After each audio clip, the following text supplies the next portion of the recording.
ధర్మం చేయండి అమ్మా. ఇదిగో ఇప్పుడు నువ్వు స్కూల్కి వెళ్ళలేదనుకో, రేపు ఆ ముష్టోళ్ళగా నువ్వు కూడా అడుక్కోవాల్సి వచ్చింది. నేను స్కూల్కి వెళ్ళను.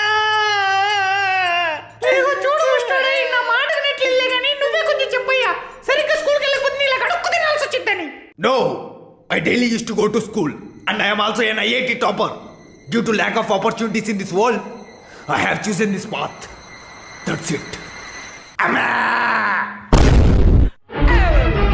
అదేంటి అయినా నీకు వచ్చే చిల్లర డబ్బులు దేనికి సరిపోతాయి? నాకు హైదరాబాద్ లో 2 షాపింగ్ మాల్స్, ముంబైలో 5 అపార్ట్మెంట్లు, విజయవాడలో 100 ఎకరాల మామిడి తోట, ఒక ఫెరారీ, ఒక ల్యాంబోర్గిని, ఒక రోల్స్ రాయ్స్ తో పాటు 2000 కోట్ల ఆస్తుంది. నేను డ్యూటీలో ఉన్నప్పుడు ఇలా ఉంటా, వన్స్ డ్యూటీ అయిపోయాక ఇలా ఉంటా. అమ్మా